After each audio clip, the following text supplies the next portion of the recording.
I want to thank everyone for joining us for this very special event.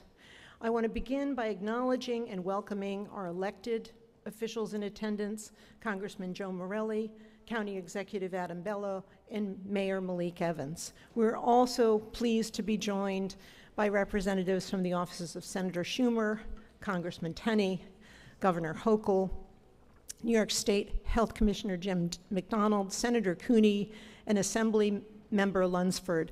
Some of our folks from Albany couldn't join us today because they're trying to iron out the New York State budget. So, you know, they're a little busy.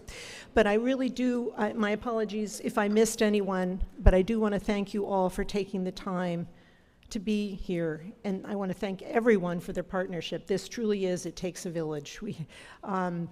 We're especially grateful for the strong bipartisan support we received from the New York delegation that represents us in Washington. We got a letter of support signed by all members of the New York delegation.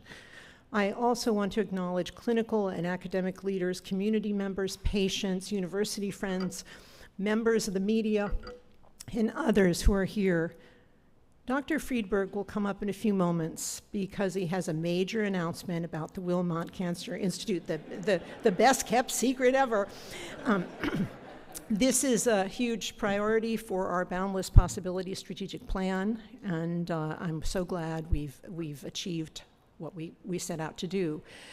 The Institute has very special meaning for me. I think of the prominence we have in cancer research and care, including our whole network. You realize we provide cancer care across 27 counties in this state. Also, as some of you know, my first year as president, I was in the midst of COVID diagnosed with breast cancer and had surgery and radiation and so on, and had absolutely wonderful cancer care. Actually, I just saw my oncologist yesterday over at Pluta. It's an ongoing thing. So the quality of care I received was quite amazing, and particularly in its humanity. That's, you know, just realizing what it's like to be a cancer patient. So I want to we have a short video that captures the impact and importance of our institute for everyone in our community and for a large part of the state of New York. It's narrated by Mayor Malik Evans, who's here to help us share this great news. So, Mayor Evans, could you stand and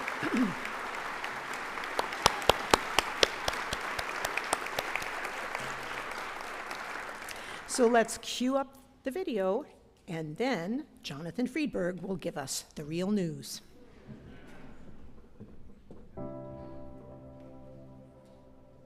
Welcome to the other New York, where the heartbeat of our state is not just in skyscrapers, but in the diverse landscapes of the Rochester Finger Lakes region. Along with the hustle of the city, you'll find flourishing agriculture, endless miles of lakeshore, and people from all walks of life that define the essence of our community. Extending across 27 counties, our region is larger than Vermont and New Hampshire combined, and we have our own set of very unique challenges. If we were a state, our cancer incidence would rank second only to Kentucky. We encounter some of the nation's highest rates of poverty, touching both rural and urban communities. In fact, Rochester is home to 5 of the top 10 poorest zip codes in New York State. Unfortunately, poverty heightens the risk of chronic diseases, including cancer. Yet those who need our support the most are often unable to travel 30 minutes for care, let alone 6 hours to New York City. Mortality rates for several deadly cancers, including lung and pancreatic cancers, as well as lymphoma, are higher here than the rest of the state and the country. Despite Wilmot Cancer Institute's efforts with 13 locations, more than 150 clinical trials, and a commitment to treating our diverse population, we remain one of the few areas in the country without a National Cancer Institute Center. Wilmot's team of scientists, providers, and health educators are active throughout the community and dedicated to reducing cancer disparities. But our citizens deserve more. More trials, more screening initiatives, more treatment options, and increased access to the latest medical breakthroughs.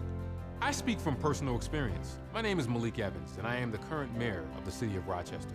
I understand the fear, the urgency, and the importance of making critical decisions in the face of cancer. Both my parents received treatment from the Wilmot Cancer Institute, and I know the challenges this city and the region are facing regarding the incidence of cancer. By achieving NCI designation, Wilmot Cancer Institute can extend this lifeline to more individuals, guiding them from patients to survivors. Together, we can transform the landscape of cancer care in our region, offering hope and healing to those who need it most.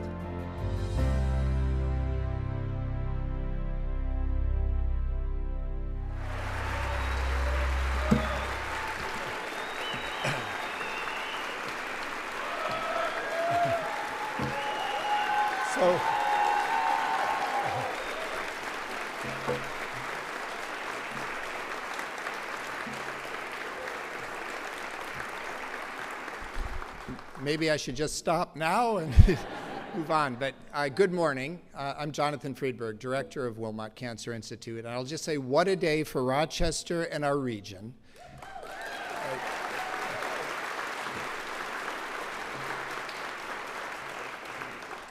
I'm really proud to be here on behalf of our entire team, many of whom are here today, to make this major announcement. The National Cancer Institute has awarded us a Cancer Center Support Grant, which designates us as one of the elite cancer centers in the world.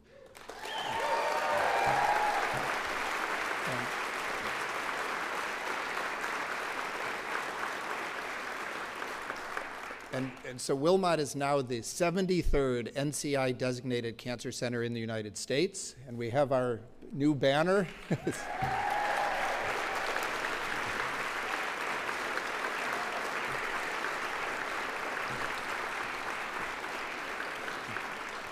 So just to add a little perspective on this, there are more than 1,500 cancer centers in the country, and only a select few have received this incredible honor, which represents the highest level of research, clinical trials, education, community engagement, and cancer care. I thank the National Cancer Institute leadership and bipartisan support in Washington, D.C. for allocating this award. Over almost a decade, our entire team has transformed Wilmot to reach this level of success. When I became director in 2014, this was my primary goal. Since then, we built a large regional network to serve our rural population, resulting in our current 13 locations around central and western New York.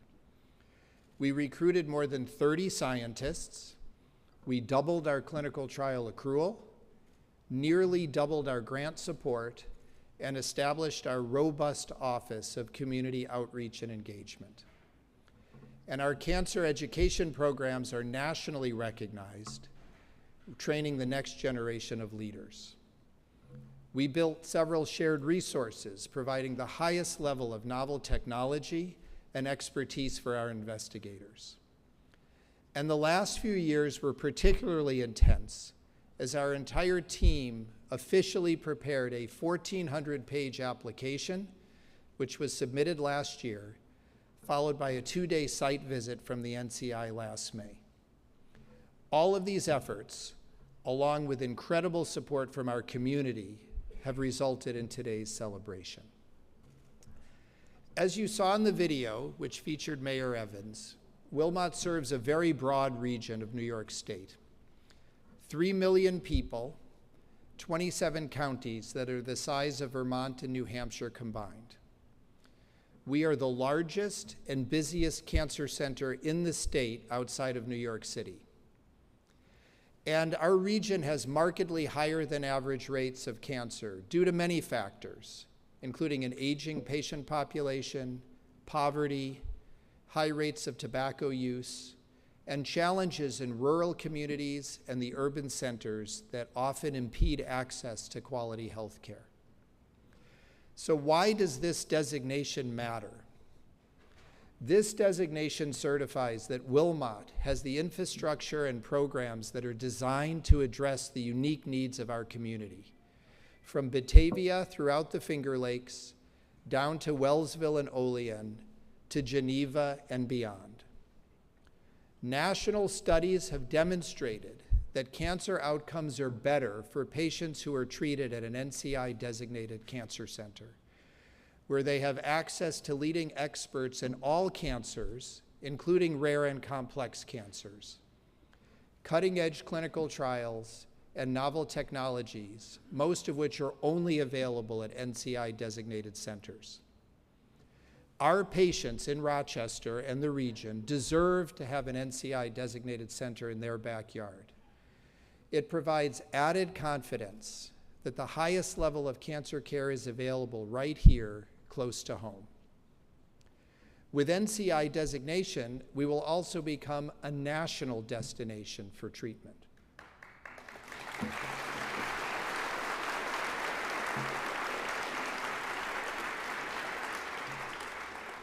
So in addition to the cachet that NCI designation brings to patient care, this award primarily recognizes our research excellence. It comes with a $10 million NCI grant, which is a federal investment into our robust science, and with opportunities to work in partnership with scientists at other NCI-designated centers. I'd like to recognize the huge team of researchers, physicians, and staff that uplifts me every day, many of whom are here. Either stand or wave so we can recognize you.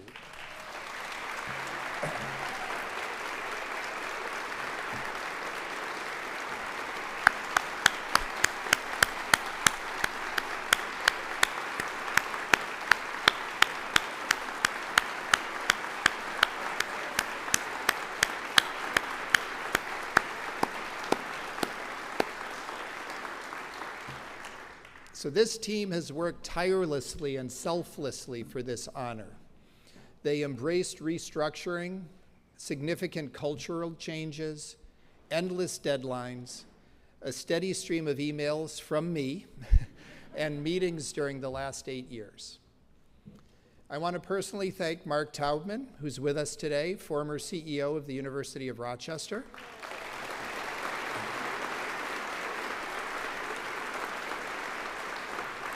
So since the day he appointed me as director, Mark has been a champion of NCI designation and made sure that proper and substantial investments would go toward this goal. I also thank the university president, Sarah Mangelsdorf, who has put forth great energy and investment toward the NCI goal. Thank you, Sarah.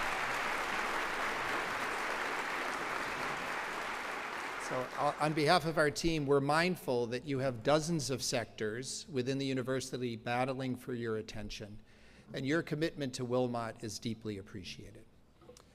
And I'll just say at a broader level, I'm really humbled by the confidence that leadership placed in me to get this done through a 10-year period of time. I'd now like to welcome our current CEO, Dr. David Linehan, who has been by my side for years and a driving force for this designation. David is a renowned cancer surgeon scientist. He uniquely understands the power of NCI designated center, and he helped oversee our clinical trials transformation. Please welcome Dr. Linehan to the stage.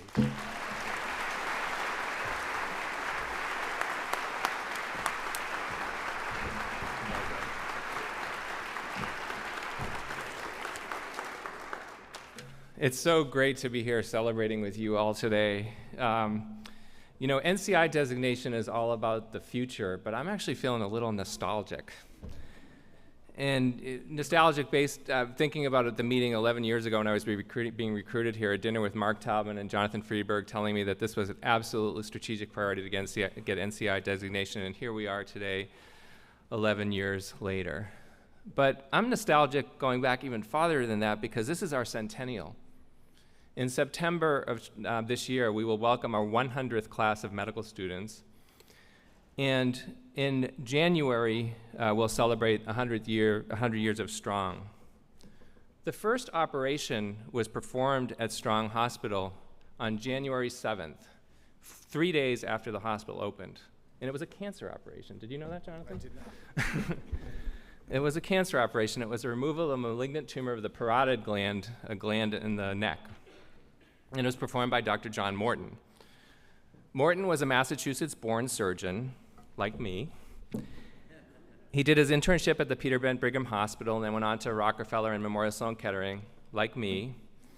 And then he went on to finish his training at the Mass General Hospital, like Dr. Friedberg. So there's like no degrees of separation in academic cancer. But within a month or so of the hospital opening, Dr. Morton performed a hemipelvectomy. And this is an extremely complicated, very disfiguring cancer operation that fortunately is rarely done now because we have so much better ways to shrink tumors with chemotherapy and radiation. But it attests to the fact in the earliest days of this place, the docs here took on the most complex cancer challenges dating back 100 years. The history of advances of cancer at URMC continued over the ensuing decades. In the year that I arrived in 2014, it was the 50th anniversary of ASCO. ASCO is the American Society of Clinical Oncology, which is the most important oncology society probably in the world. And it was 50-year anniversary, so they started in 1964. There was just 7 oncologists sitting around the table to start this organization. And one of the problems is that we had therapies that were extremely ineffective and very toxic. And so they got together to form this society that grew into this society. And on the 50th anniversary in 2014, they asked all of the members, which had grown to the thousands at that point, what are the 5 most important advances in cancer that have happened in the last 50 years? And 2 of the 5 originated here at the University of Rochester, which is really amazing when you think about it.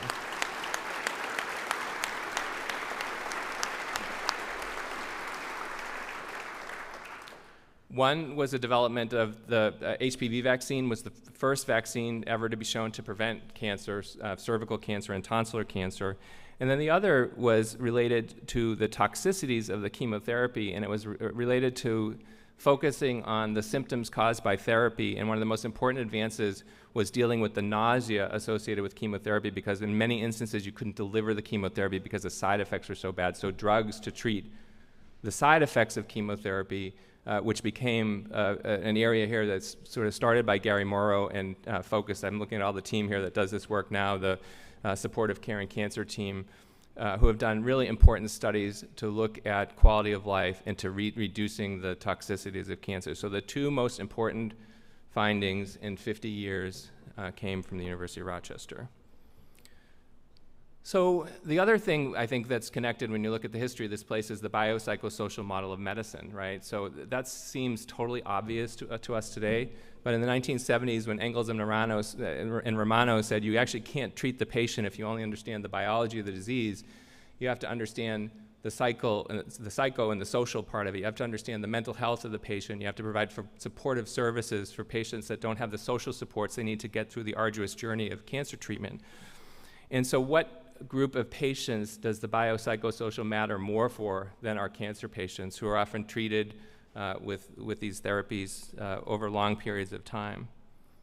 Here we saw the birth of the Multidisciplinary Tumor Conference, and so when I trained in surgery in the past, the patient with cancer came, he did an operation and said, oh, you should probably go see an oncologist because this could come back and you're going to need chemotherapy and then maybe the radiation. So there was no coordination of care. And now every cancer patient, we all review together as a group of experts with different frameworks. And that's been absolutely transformative in the improvement of the safety and the quality of cancer care. We've seen growth of clinical programs here with clinical trials, genetically engineered cellular therapies, minimally invasive surgeries, solid organ transplant for cancer, radiation technology that's improved where you're just really hitting the tumor cells and not doing collateral damage to normal tissue. We've seen all these improvements take place here over this time. So I wanted to take a minute just to reflect on that history, but so enough with our past accomplishments, because today is about the future. And we should be thinking about what the next 100 years will bring. An NCI designation will ensure that the University of Rochester will be at the forefront of cancer advances in the next 100 years. The work that we have done for preparation for NCI designation, I think it was a 1,400-page grant, and I think Jonathan is the only one that read the whole thing, and I think he read it 3 times. We all wrote parts of it. Actually, Brian Martin read it and Tom Fogg, but I don't think they even read it at the NCI, but But the work we did to prepare has made us such a better place, from the modernization of our shared scientific resources, these incredible tools we have now for scientific advances, the exponential growth and centralization of our efforts in clinical trials, the data management infrastructure that we have, the rigorous banking of tumor samples so we can learn from the tumors that we remove from patients, the recruitment of stellar translational scientists and physicians. And all of this happened in the context and the strategic priority set in getting cancer designation. And so we know, because of this work, the future here is really bright. This is great news for our docs, our APPs, our support staff, our researchers. But today we are celebrating what this means to all cancer patients in our region and beyond.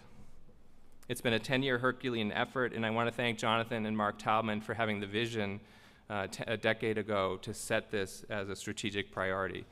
Because I know, sitting in Mark's shoes now, it's hard to do that, and you have to focus on programs, and you can't invest in everything, and it was a really smart strategic decision that you made. And I want to thank President Mangelsdorf, too, because she really made it a university priority. And we know that there was no equivocation when she started 6 years ago, because she elevated it to the point where it was a specific thing called out in the Boundless Possibilities Strategic Plan. It was right up there in bright lights for everybody to see this is our strategic priority, not just as a medical center, but as a university. So Sarah, thank you for that. But most of all, I want to thank this tremendous faculty, all of our amazing employees, who in the spirit of the biopsychosocial model of medicine deliver compassionate, patient-centered, and humanistic care every day to the patients who entrust us with their lives. Thank you.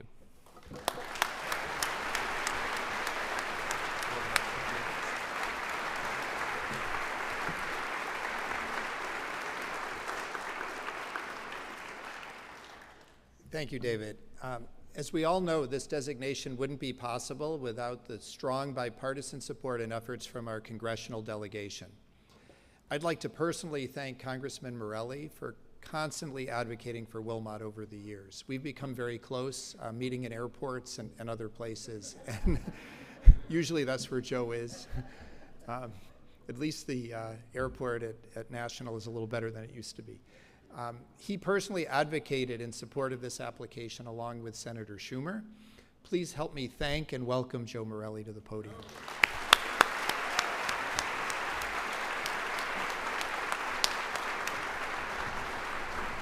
Thank you. Good morning. It is such an honor to be here today at Wilmot Cancer Center, an institution that holds profound significance for our community, and I want to add my thanks to the extraordinary people who have made this happen. Certainly President Mangelsdorf, Dr. Lenahan, Dr. Taubman, and of course, and Wilmot Cancer Center, or Wilmot family. I see Tommy here, who continue to invest in this facility, and all the folks, all my partners here, Senator Schumer's staff, and Claudia Tenney, who I get to serve with in the House of Representatives, our state partners, and of course, most importantly, Jonathan Friedberg, who has provided extraordinary leadership, and I'm so grateful to share in this momentous occasion. And frankly, where I spend most of my days, momentous occasions are hard to find, so this is really one to celebrate. I'm really grateful for that.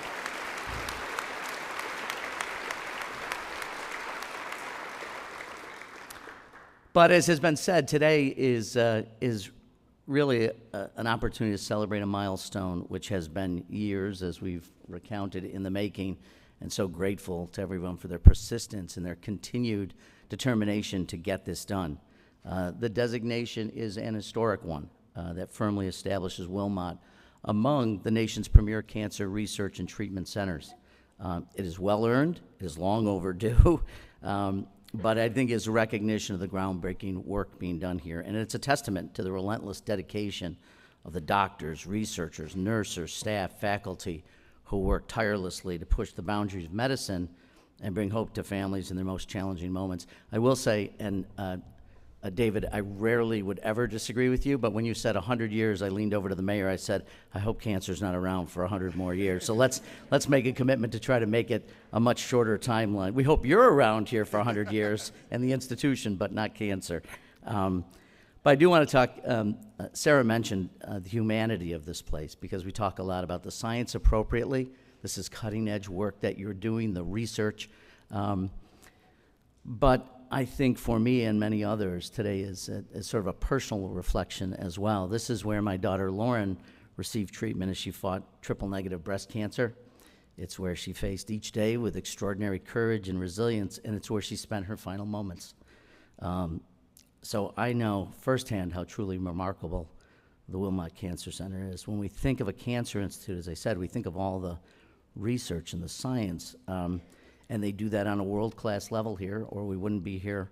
But I think most about those human stories.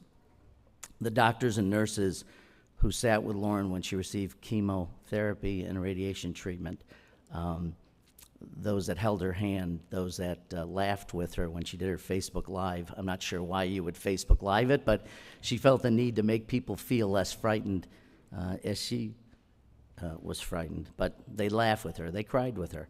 I think of the support groups that demonstrated such incredible kindness to my family as we went through it. And I think of the surgeons who played on repeat the Hamilton soundtrack because Lauren loved it so much that they'd just play it during her surgeries and her treatments. And she was drawn to it for its energy, its passion, and its message of leaving a lasting legacy. And one of the lines from Hamilton, which always sticks with me, is, "God help me and forgive me. I want to build something that's going to outlive me." And that's exactly what we're doing here today by securing NCI designation.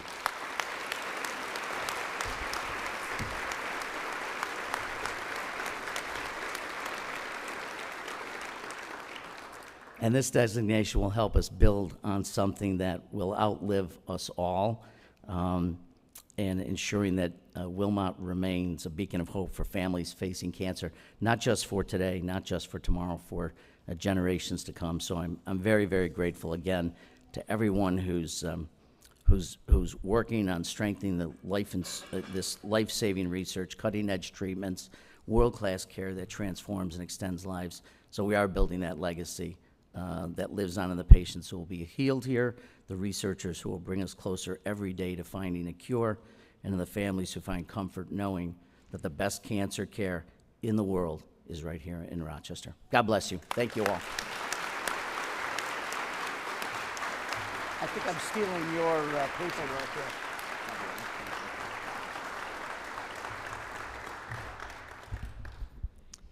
Thanks so much, Joe. Finally, I do want to thank our community representatives. Our Wilmot Advisory Board, many of whom are here today and have been our steadfast supporters, and our Community Cancer Action Council members who have provided critical input on our research strategies and focus over many years.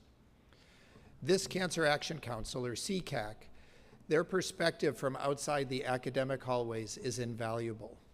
They keep us real. They ask questions, they improve our grant applications, including our NCI designation application, and they trigger new ideas. I can't thank them enough, and I look forward to years of fruitful collaboration.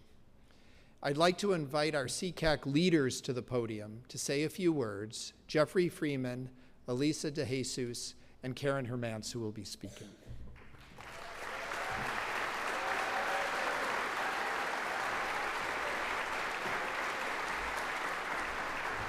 That's okay.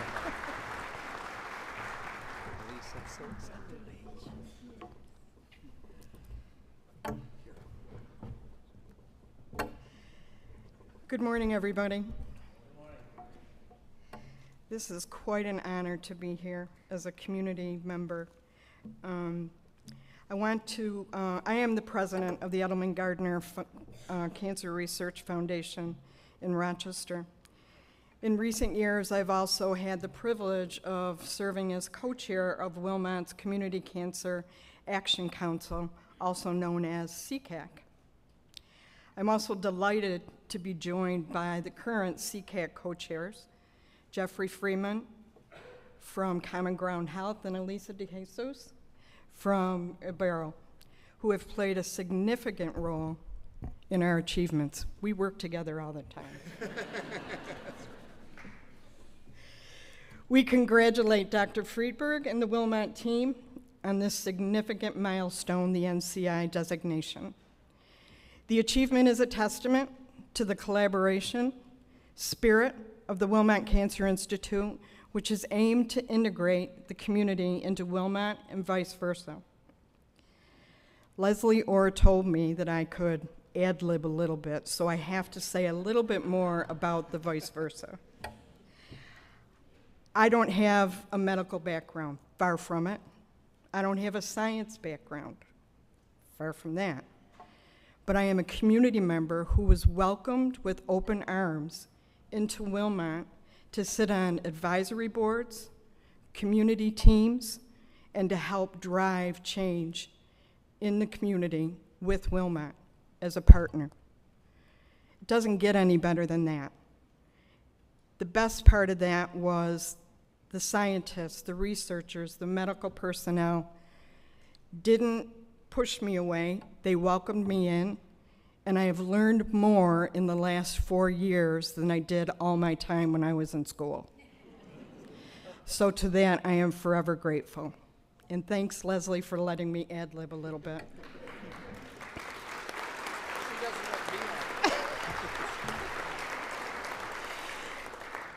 The CCAC mantra is working with communities today to lessen the burden of cancer tomorrow.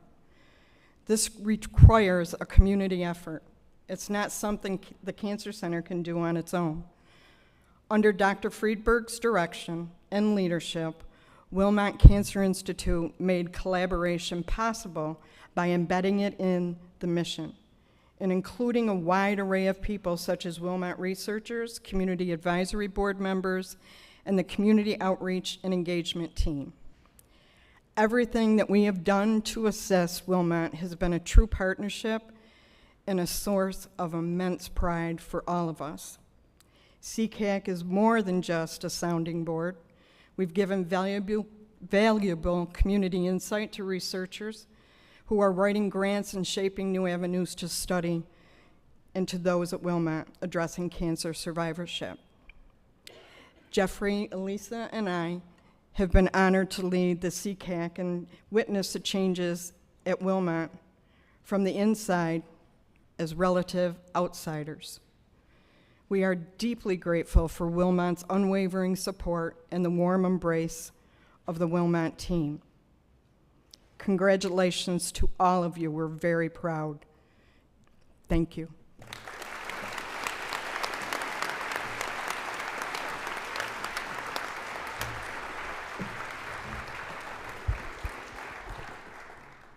Thank you so much, Karen. And I echo the acknowledgement of all of our professionals, especially nurses and staff who toil and take care of patients every day. In fact, not many of them could be here because they're working upstairs and taking care of everybody, and I really appreciate that. At this time, I'd like to invite our Wilmot Executive Committee to the stage. Hucky Land, who's our Deputy Director, John Ashton, Charles Kamen, Brian Martin, Karen Mushjian, Ruth O'Regan, Patricia Rivera, and Paula Vertino.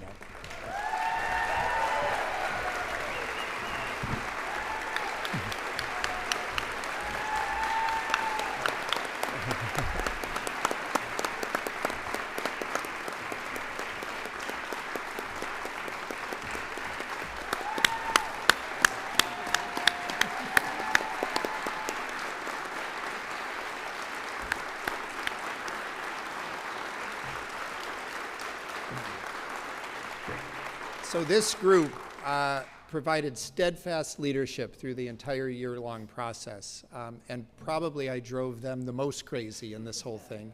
They drove me a little crazy too.